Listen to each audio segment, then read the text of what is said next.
Et Arthur Berda pour l'éditorial avec Le Figaro. Bonjour Arthur. Bonjour David.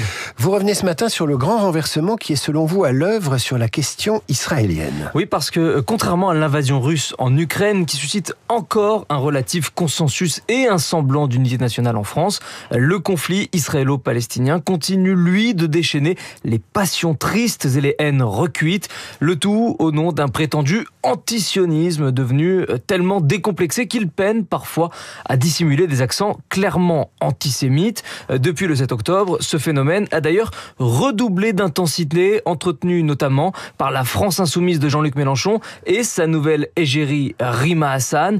La trentenaire n'hésite jamais à saluer, je cite, l'action légitime du Hamas qui est à être visée pour cela par une enquête au chef d'apologie du terrorisme. Juriste et eurodéputée, elle est agile avec les réseaux sociaux et habile avec le droit international. Surtout, elle est aussi prompte à accuser l'État hébreu de génocide qu'elle est silencieuse sur les exactions en cours en Syrie, son pays de naissance, où des groupes djihadistes qui soutiennent le nouveau pouvoir ont massacré quelques 1500 alaouites et chrétiens en moins d'une semaine, signe d'une indignation à géométrie variable qui traduit ou qui trahit au mieux une forme d'obsession. Et quel est alors le renversement dont vous parlez ? Eh bien, c'est une bascule qui a débuté il y a plusieurs années déjà sur le plan idéologique, mais qui vient tout juste de se matérialiser concrètement, car après avoir refoulé Rima Hassan lorsqu'elle a cru bon de se présenter à l'aéroport de Tel Aviv fin février, Israël s'apprête à accueillir fin mars Jordan Bardella et Marion Maréchal pour une conférence à Jérusalem.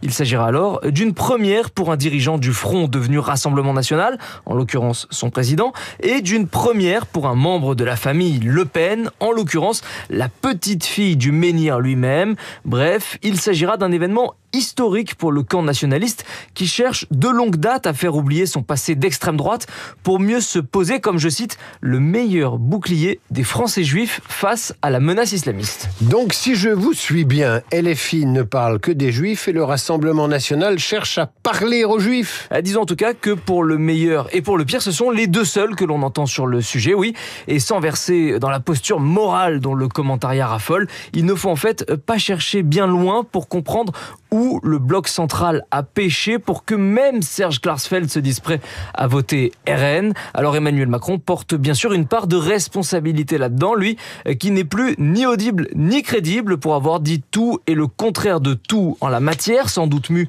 par la politique arabe de la France. Mais la faute la plus lourde a en fait été commise par Gabriel Attal lorsqu'il était à Matignon et qu'il a cru bon d'assumer un front prétendument républicain allant jusqu'à LFI aux législatives. Un choix que l'ancien Premier ministre continue de payer cher aujourd'hui, au point qu'il a entamé mercredi un voyage de 5 jours en Israël pour tenter de se racheter, c'est le mot, auprès des autorités locales et de la communauté française sur place, avec une mission impossible dans ses bagages, tenter de réussir à leur expliquer l'inexplicable. L'éditorial avec Le Figaro, vous le retrouvez sur lefigaro.fr en vidéo. À lundi Arthur.